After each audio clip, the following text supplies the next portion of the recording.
Entrando na live, começando. Daqui a pouquinho chamar o doutor Eduardo aí para trazer esse tema bem importante, que é o tema dos crimes sexuais, que estão bem midiáticos ultimamente. Então, trazer um criminalista, né? Um grande criminalista, amigo meu, pessoal também, doutor Eduardo Aquino, para trazer um pouquinho do conhecimento dele para o pessoal do meu Instagram, que em sua grande maioria são mulheres. Vou chamar ele aqui, vamos ver se ele já está apto. E vamos começar a live de hoje. Fazia tempo que eu não fazia live, já não estava nem acostumado mais com... Porque durante a pandemia a gente fazia bastante live. Aí passou a pandemia, parece que as coisas também acabaram que mudaram o curso. Estamos aí. E aí, doutor Eduardo, como estamos? Tudo bem?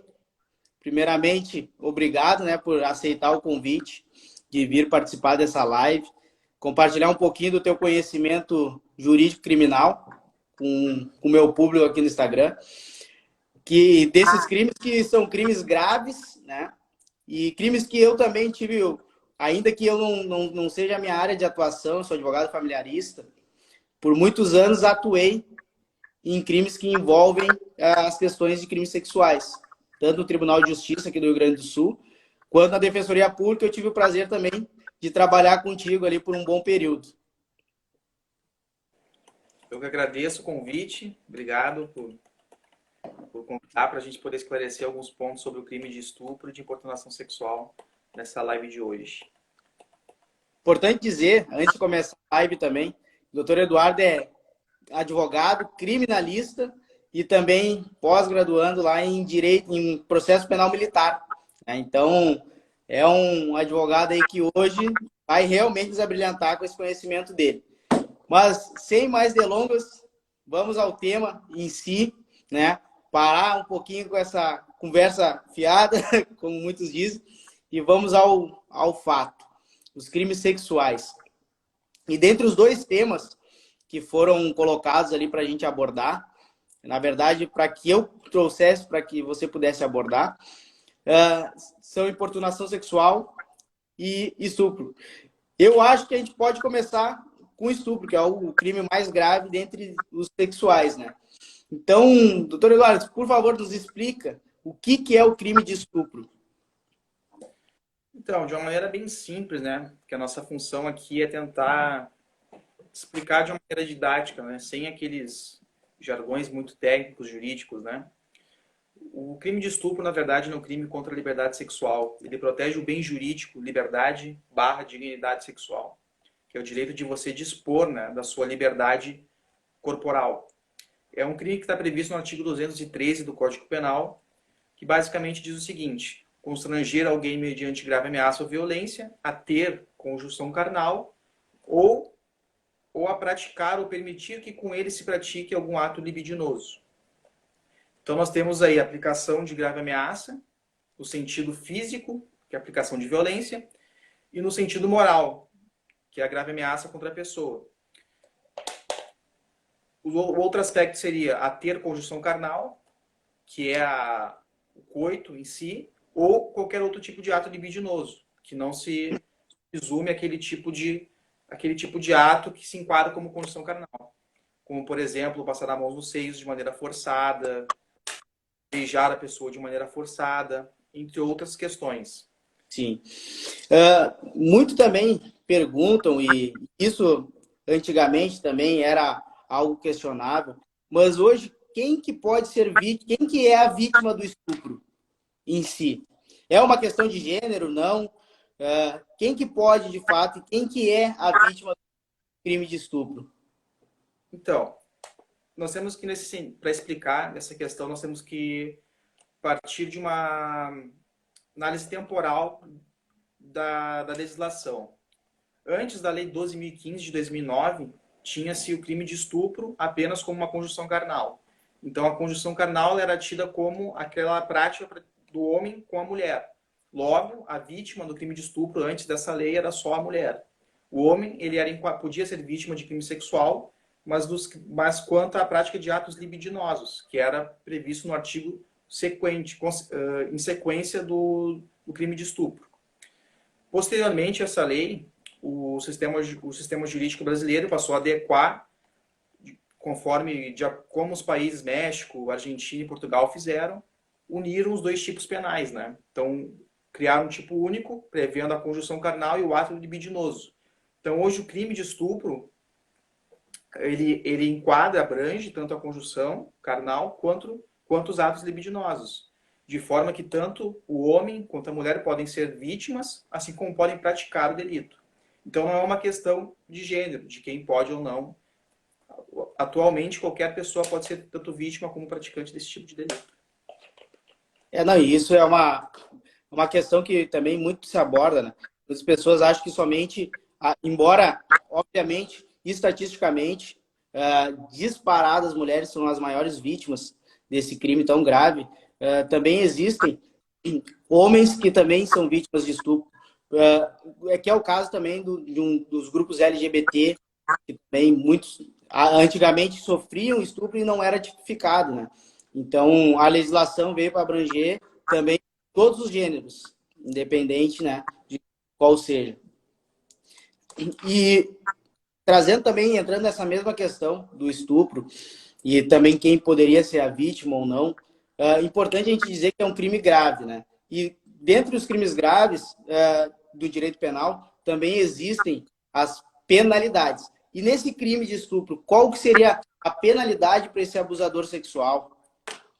A pena do crime de estupro é bem grave, tá? É uma pena de reclusão de 6 a 10 anos, ou seja, mínima de 6 anos, máxima de 10 anos. Existem ainda as formas qualificadas e majoradas que tem a previsão legal. Ou seja, no caso de lesão quando o estupro resulta em lesão corporal grave ou quando resulta a morte, evidentemente as penas serão maiores de acordo com a qualificadora. Existem também algumas majorantes que são aplicadas com base no artigo, por exemplo, 226 do Código Penal. Vamos supor, o homem que pratica o estupro contra um ascendente ou descendente dele. Ele vai ter a incidência de uma circunstância majorante na pena dele. Entrando até, aproveitando e trazendo um pouquinho para a questão familiarista, que é a minha área de atuação, também existe a possibilidade, daí eu gostaria até que tu trouxesse tecnicamente isso, a possibilidade de um estupro dentro de uma relação marital. É perfeitamente possível. Como havia iniciado, o bem jurídico que visa proteger com a legislação é a liberdade sexual, a liberdade da dignidade sexual da pessoa. Então, o fato de estar no contexto de um relacionamento não se cria, como é que eu posso dizer, um débito conjugal. Ou seja, a pessoa ela tem o direito de dispor livremente do corpo dela, ainda que numa relação de casamento. Portanto, se o cônjuge, por exemplo, quiser ter uma relação sexual com a mulher, com a esposa, o homem, e ela não quiser, e ele continuar a persistir agindo com violência ou com grave ameaça a ela, ele poderá sim incidir no crime de estupro. Além do mais, né, o crime praticado no âmbito da violência doméstica, em relação também ao gênero feminino, pode atrair os consectários da aplicação da Lei Maria da Penha, o que agrava muito mais ainda várias questões, como, por exemplo, processuais, né, que alguns direitos não vão poder ser aplicados em detrimento do réu. Até trazendo essa questão também, importante também falar, né, que infelizmente esse é um tipo de crime tão reprovável socialmente, juridicamente, que normalmente não se constitui prova material, né, nesse tipo de crime. Dificilmente vai acontecer que nem alguns casos que aconteceram nas últimas semanas de repercussão, que tem vídeo, que tem alguma prova material. Normalmente esse crime acontece no núcleo familiar, né, das vítimas, ou também em outros lugares, mas que não tenha uma prova material. Como que pode a vítima de uma violência sexual provar ou apresentar uma prova para o poder público de que foi vítima de um abusador sexual? Em tese, o crime de estupro é um crime que deixa vestígios, né? Então, a princípio, todos os meios de prova poderiam ser utilizados, como, por exemplo, laudo pericial, testemunhal, entre outras, né? Acontece que na prática, esses crimes, eles normalmente acontecem na clandestinidade, onde não, normalmente só tem o agressor e a vítima, e muitas das vezes acaba sendo em um lapso muito grande de tempo, de modo que os vestígios físicos não desaparecem e não possibilitam uma análise no laudo pericial. Nesse sentido, então, se desenvolveu a jurisprudência para contornos, dar contornos maiores de validade no depoimento da vítima. Ela não tem uma hierarquia em relação aos demais tipos de prova, mas ela ganha outro grau de relevância numa circunstância como essa. Então, a palavra da vítima é fundamental nesses casos e costuma fundamentar, em muitos casos, a condenação do agressor. Até tu trouxe ali a questão do lapso temporal, que normalmente entre o abuso sexual e a denúncia em si, passam-se às vezes meses, até às vezes anos, né? Hoje, para alguém que eventualmente está nos assistindo e tenha sido vítima de um abuso sexual, qual é o prazo que ela teria para poder fazer essa denúncia e responsabilizar esse abusador? Atualmente, com a modificação legislativa que ocorreu, o crime de estupro ele é de uma ação pública incondicionada. Ou seja, ele não está mais limitado à representação da vítima, que deveria ser efetuada no prazo de 6 meses. Evidentemente, existiam alguns casos que continuavam incondicionados, né? Mas a regra geral era condicionada. Então, agora, o único prazo que, em tese, você deveria observar seria o da prescrição. Então, você tem que analisar ali a questão da pena máxima do delito, em conjunto com as normas de prescrição do Código Penal, no artigo 109, e verificar em quanto tempo seria a prescrição. Mas, em termos de condição de procedibilidade, não se exige mais a representação dentro de 6 meses, por exemplo. Então, basta que a vítima vá até a delegacia, denuncie, para que se veja investigado, né, as questões que ela relatou. E qual que seria a pena, convertendo para um português bem claro, assim, a pena para uma pessoa que cometeu um crime de abuso sexual, de estupro, por exemplo, que é o tema que a gente está falando aqui? O estupro simples, vamos dizer assim, né? Não o de vulnerável. É de 6 a 10 anos a pena. Pena mínima 6, 10 anos. Então, para ver a gravidade, né? É um crime grave e a pena também ela é bem... Fora, né, que, claro, a pena máxima é 10 anos ali, mas tranquilamente, às vezes chega a 16, 20 anos, dependendo, né, das agravantes, das majorantes que tem também, atrelado ao fato. Ela pode sofrer um aumento, né, na fase de cálculo penal. Até contemporaneizando, assim, trazendo para os tempos atuais, que é muito forte essa questão de mídia social, de rede social, de WhatsApp, as formas de contato estão muito mais fáceis. Também as formas de abuso sexual elas se modificam com o tempo, né? O que antigamente era de uma forma, hoje também existem possibilidades técnicas regulamentadas já pela legislação de responsabilizar um abuso sexual que não necessariamente, né, inicia já presencialmente, tá? Que é o caso que, entre as pesquisas que eu estava fazendo, é a chamada, né, sextorção. Não sei se o colega pode trazer também o que seria esse termo, como que ele ocorre, né? Como que ele se perfectibiliza de fato. Na verdade, sextorção é um termo utilizado por alguns doutrinadores que diz respeito ao caso em que um homem, por exemplo, ele possuindo imagens eróticas da vítima, ele faz um tipo de ameaça, extorsão, dizendo que ameaçando de divulgar aqueles vídeos dela com conteúdo erótico envolvendo, né, essa pessoa, querendo que ela, em troca de uma relação sexual com ela. Ou seja, ele pratica, de certa forma, uma grave ameaça. Então, seria uma extorsão, digamos assim, com a finalidade de obter uma vantagem sexual. Isso configura também o crime de estupro.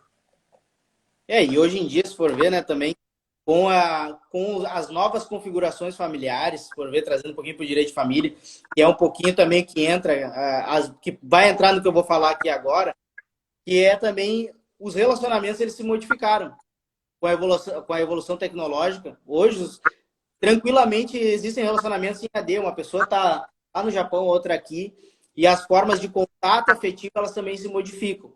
Que é o caso, por exemplo, dentro de uma relação afetuosa, por trocarem nudes, isso hoje em dia virou comum, né? As pessoas se mandam, é uma forma de afeto entre elas. E ok, não estamos aqui para julgar se é certo ou errado, se deve fazer ou não. Mas o fato é que existe hoje, né?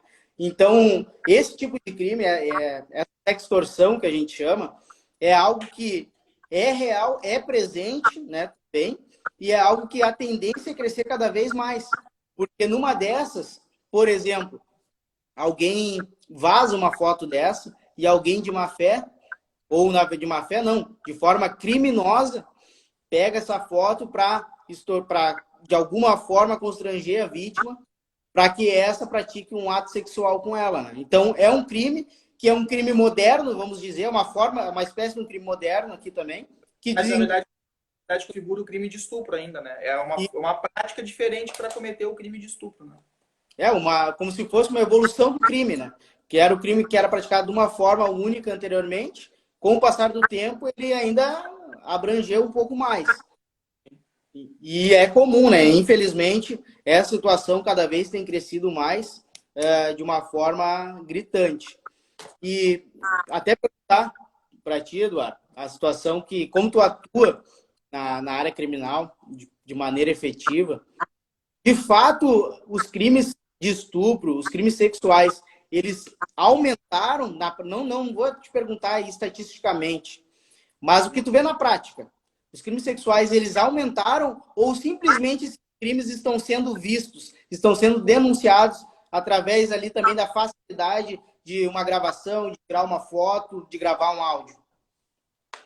Na verdade, com, né, os avanços tecnológicos hoje, a disseminação da informação, acredito que se tenha mais notícias desse tipo de delito, né? Por isso que hoje nós vemos vários acontecimentos que passam na mídia e tudo mais, e as pessoas também passaram a denunciar mais, né? Claro, ainda existe aquela cifra oculta de muitos casos que não são relatados à polícia para que se abra uma investigação, mas com certeza, hoje em dia nós vemos muito mais as denúncias e a disseminação da informação também de como proceder nesse sentido, né? Então, hoje nós temos, sim, mais informação referente a como buscar seus direitos, ao que se trata de fato do delito. Então, e é um crime tão repugnante, né? E, inclusive, até como tu falou há pouquinho, né? Pode ocorrer dentro de uma relação de marido e mulher, de uma relação afetuosa, uma relação sexual. Então, é algo que é grave, é observado pela legislação e precisa ser combatido de todas as formas, né? Claro, uma delas tem que denunciar, e a gente entende porque é um crime que mexe totalmente com o psicológico da vítima e às vezes também vai trazer, às vezes não, vai trazer consequências no futuro também psicológicas em decorrência desse crime praticado por ela, né? Mas até nesse mesmo sentido, trazer e reforçar que a partir que o não é não também, né? Independente se é numa relação marital ou se é na rua ou em um outro local, não vai ser a roupa que a pessoa está usando que vai definir se ela é uma pessoa fácil ou não, se tem acesso ou não. Não é não, a partir do não tem uma responsabilização criminal grave e esse abusador, por não respeitar também o consentimento dessa vítima, pode responder criminalmente de maneira grave, né, em decorrência desse crime. E até nesse mesmo viés que eu gostei de trazer esse assunto, tanto da possibilidade do estupro na relação marital, quanto também esse outro que eu vou trazer aqui, que é a respeito, que normalmente acontece, normalmente não, ele acontece dentro de uma relação de afeto, tá? Que é o crime, a possibilidade da dissimulação. Pode explicar um pouquinho o que seria essa dissimulação e onde se enquadra no estupro essa dissimulação dentro de uma relação amorosa? A questão, por exemplo, da dissimulação, né, que é quando que ela vem num termo em inglês que tem se aplicado para os doutrinadores também, que é o stealthing, que vem da palavra stealth, furtivo, né? Na verdade, trata-se de um contexto em que o homem e a mulher, vamos por como exemplo, partem de uma relação sexual consentida, mediante a utilização de preservativo. Durante o ato sexual, por exemplo, o homem decide, de maneira furtiva, sem a anuência da parceira, retirar o preservativo e continuar o ato sexual. Nesse contexto, pode surgir duas possibilidades. A mulher percebendo a questão e não anuindo com que ele continue, e mesmo assim ele constrange ela a continuar, mediante violência ou ameaça, incidirá o crime de estupro, incide o crime hediondo nesse caso. No caso, se ela não perceber, aí nós temos a possibilidade de que se gere um outro delito previsto também no capítulo de crimes sexuais, que é o estupro mediante fraude. Então, existem essas duas possibilidades diante desse caso concreto. E é algo assim, essa possibilidade de tipificação é algo que a gente, infelizmente, ouve muito falar. Normalmente acontece com o homem, que mas não gosto de usar preservativo, mas tem que chegar na parceira, no parceiro, falar, e falar que tu não quer usar, então. A partir do momento que tu iniciou uma relação sexual com o preservativo e retira esse preservativo sem o consentimento dessa pessoa, tu pode responder pelo crime, um crime sexual tranquilamente. E isso acontece bastante. E por isso que é importante a gente falar desse tema aqui, principalmente também dessa questão da dissimulação, porque é algo que muitas pessoas são vítimas de crimes sexuais em relação a isso e não sabem. De repente, muitas mulheres hoje, se a gente perguntar, podem falar que, olha, eu sabia que isso era um crime, mas já aconteceu, entendeu? E a gente não pode normalizar esse tipo de conduta, porque é uma conduta criminosa, né? Mas essa questão do estupro, e é uma coisa que pega pesado, e as pessoas normalmente têm medo de falar, de estupro, mas é uma coisa que a gente tem que falar, é o nosso papel, como operadores do direito, trazer esse assunto para debate, né? E também trazer para as pessoas comuns, não pessoas operadoras do direito, advogados e etc. Essa live aqui não é para advogado. Essa live aqui é para pessoa comum, pessoa que não tem conhecimento jurídico técnico, para que possa entender, de fato, o que é um estupro, o que as possibilidades de um estupro dentro de uma relação marital ou do estupro dentro de uma relação inicialmente consentida, mas que com a retirada do preservativo sem o consentimento, ela se torna criminosa a conduta. Então, esse é o nosso papel, né? E é delicado também, porque principalmente dois homens falar disso poderia gerar também uma repercussão negativa, mas a gente está se limitando a questões técnicas e informativas, e isso que fica claro aqui para todo mundo, tá? Mas a primeira que a gente queria falar era do estupro em si, mas também um dos temas, né, da nossa live é o crime de importunação sexual. E eu, particularmente, até tive que dar uma lida para ver, porque fazia muito tempo que eu não via esse tipo de crime aqui né, na prática de trabalho. E explica para a gente um pouquinho o que é esse crime de importunação sexual. Então, importunação sexual é um crime que surge em 2018, está previsto no artigo 215-A. Ele vem para agravar uma situação que antes era tida como uma contravenção. Muitas vezes é enquadrado como uma contravenção. Trata-se, então, da hipótese de que uma pessoa pratica contra outra pessoa um ato libidinoso sem anuência dela, com o intuito de satisfazer a própria lascívia dele, que é o seu desejo sexual. Então, ele é um crime, mas não é tão grave quanto o estupro, porque ele não é cometido mediante violência ou grave ameaça contra a pessoa. Então, ele tem uma pena mínima de reclusão de 1 a 5 anos ali. Cabe em alguns institutos processuais diferentes em relação a ele. E ele surge para combater a questão que a medicina legal, quem estuda ali os termos de medicina legal, chama de froteurismo, que nada mais é do que uma perversão sexual, uma parafilia, melhor dizendo, do indivíduo que gosta de satisfazer sexualmente multidões se esfregando nas pessoas, por exemplo. Isso acontecia muito no ônibus, a gente viu várias questões de metrô. Então, esse delito... Se é isso, São Paulo teve que fazer um vagão específico para mulheres, um vagão rosa, né? Porque, infelizmente, se normalizou isso lá, e em outros lugares do Brasil também, né? Dessa questão do homem passar se esfregando na mulher né? E então até então era um crime que não existia, vamos dizer assim, entre aspas, né? Então, para punir com maior gravidade esse tipo de conduta, surge esse tipo penal, né? E quando é que ele iniciou esse crime de importunação sexual? 2018, ele é um crime relativamente novo, assim. Pra gente Obviamente, ver, é um crime tão grave quanto, mas é tão novo porque 2018 a gente tem poucos anos aí de vigência desse crime, que é um crime sexual tão grave. Claro, não é tão grave quanto o estupro, porque o estupro é o mais grave dos sexuais, mas é um crime grave sim. E a vítima também, quando sofre um crime desse, também pode ter efeitos, às vezes, para o longo de uma vida. Efeitos e psicológicos irreversíveis. e a principal diferença para o estupro é justamente essa questão da prática da violência ou grave ameaça, né? No crime de importunação sexual não tem. Caso haja violência ou grave ameaça, esse constrangimento para um ato libidinoso, aí não se aplica o crime de importunação sexual.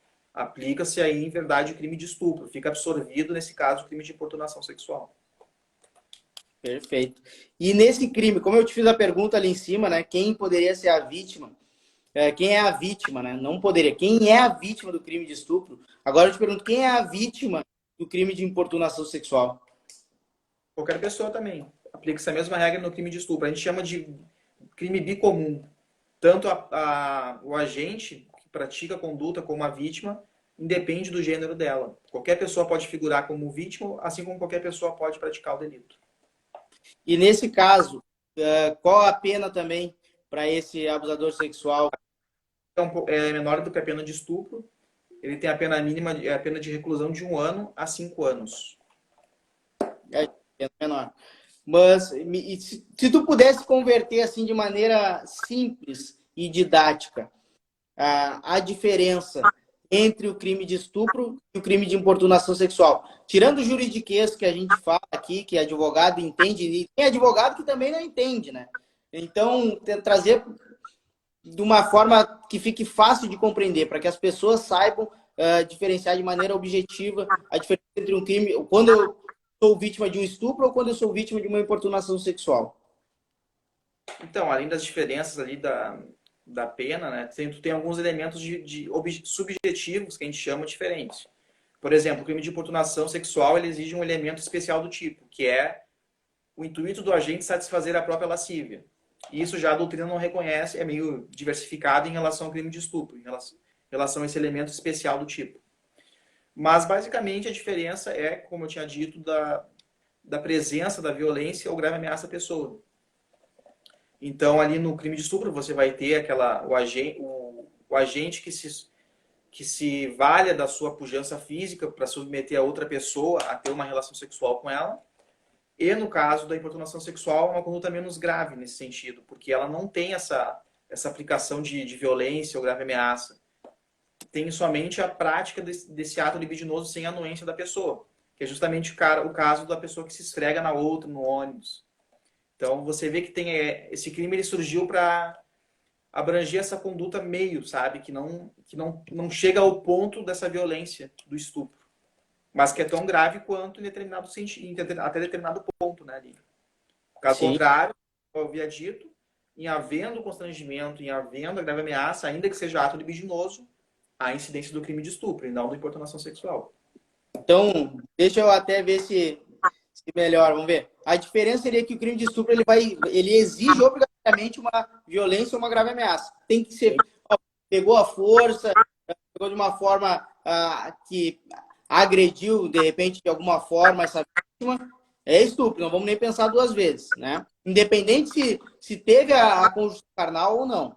Pô, teve ali, deu um beijo lascivo nela à força. E aí? Estupro, certo? O STJ, inclusive, já reconheceu em jurisprudência a questão do beijo lascivo. Que foi um indivíduo que, na verdade, o caso em que se aplicou isso, que ele pegou a vítima à força e deu um beijo nela. E isso configurou estupro.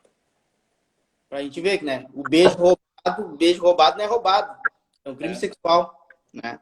E às vezes muitas pessoas cresceram ouvindo esse dito errado, criminoso, popular, e, né, acabam praticando, mas na verdade estão praticando um crime sexual, né? Mas até dentro disso, Eduardo, como que a gente pode falar, como que tu poderia falar quais são as formas de denúncia que essa vítima de violência sexual pode se utilizar para denunciar esse agressor sexual? As formas de denúncia, como eu havia dito, por ser uma ação, né, pública incondicionada, a vítima ela deve se socorrer aos órgãos públicos, principalmente as delegacias especializadas, né, da mulher, em principal, no caso da vítima mulher, porque lá terá um atendimento especializado, terá um atendimento mais compreensível e voltado para a figura do gênero feminino, né? Tem outros meios também, como denúncias anônimas de alguém que saiba, de pessoas, de terceiros que estão sofrendo esse tipo de violência. É possível. No caso da denúncia anônima, o delegado, por exemplo, se você denunciar para a Polícia Civil, o delegado ele poderá instaurar um incidente chamado VPI, né? Que é verificação da procedência da informação. E ele, analisando indícios ali suficientes de que haja de materialidade ou de autoria, ele vai poder instaurar um inquérito policial e investigar. Então não precisaria necessariamente a vítima comparecer lá, pode ser uma denúncia de um terceiro. Então, e isso é importante tu falar, porque às vezes a gente tem conhecimento, ou as pessoas não têm conhecimento que alguém é vítima de um abuso sexual, às vezes no núcleo familiar. Ah, eu sei que o avô, o tio abusa dessa criança, ou tem uma suspeita séria que essa criança é abusada. Pode ser feita essa denúncia também de forma anônima, que às vezes as pessoas não querem, por medo também, né, por medo, por receio de represálias, efetuar a denúncia. Então, de forma anônima também pode ser feito e vai ser assegurado o anonimato ali, não vai ser divulgado o nome de quem fez essa denúncia, e o delegado vai seguir a investigação normal para verificar a existência ou não desse crime, né? Perfeito, isso aí. Mais algum outro aí que tu queira também falar, alguma outra forma? Deu para explicar bem, né, a diferença, de maneira simples, seria basicamente isso. Até vou abranger um pouquinho mais ali as questões das formas de denúncia. Também tem, se for uma violência sexual contra a criança, até não, a gente não conversou aqui sobre o estupro de vulnerável. Tá? Não era o objetivo falar sobre todos os tipos ali, mas se for uma violência sexual contra uma criança ou adolescente, pode procurar também o conselho tutelar da sua região, relatar o caso, e o conselheiro tutelar regional vai dar um encaminhamento ali para os órgãos competentes para fazer a verificação da existência ou não dessa violência sexual, e também na questão, na suspeita, né, que essa criança ou adolescente está sendo vítima de violência sexual, é retirada imediatamente também do lar ali ou do ambiente que possa estar existindo a violência. Tá? Também é possível que a vítima ligue para o 181, número também de denúncia de violência, ou também direto bater na porta do Ministério Público. Na dúvida também, vai, não quer ir na delegacia, se der tudo errado. Olha, diz que você não atendeu, o conselho tutelar não atendeu, a delegacia estava cheia, não deu para esperar, o delegado não quis atender, vai no Ministério Público. Vai no Ministério Público lá, vai ter alguém lá responsável que vai fazer o atendimento, vai colher essa denúncia e vai proceder com a investigação também. Então, acho que ficou um pouco mais claro essa questão de estupro e questão da importunação sexual, né? A ideia não é a gente se estender muito, já estamos aqui com 35 minutos de live e ninguém aguenta, né? 35 minutos de live, mas também não dava para ser muito rápido nesse ponto, porque são crimes graves, as formas de denúncia são importantes e é importante que também que a gente traga, pelo menos também essas questões, perder um tempo, que eu digo assim, explicando as formas de denúncia, porque é a única forma que esse abusador sexual não vai cometer esse crime com a outra pessoa. Então, eu queria te agradecer, Eduardo, por disponibilizar um pouco do teu tempo aí para trazer esse conhecimento para o pessoal aqui do meu Instagram, né? Trazer conhecimentos esses muito valiosos, pode ter certeza, né? E pode ter certeza, se quiser fazer uma no teu também lá, sobre direito de família, eu vou estar 100% à tua disposição também. Assim. Obrigado pelo Um abração convite. para todo mundo, agradeço a todo mundo aí que assistiu a live, quem assistiu ao vivo e também quem ainda não assistiu. Quem quiser saber mais sobre direito penal, siga o doutor Eduardo lá na rede social, no Instagram, @Eduardo, é isso? Como é que é o @ lá? Aquinos Eduardo. Aqui, Eduardo. Segue lá, ele também está no meu Instagram ali, tem bastante conteúdo vinculado com ele. Então, pode clicar ali, vai lá, segue ele.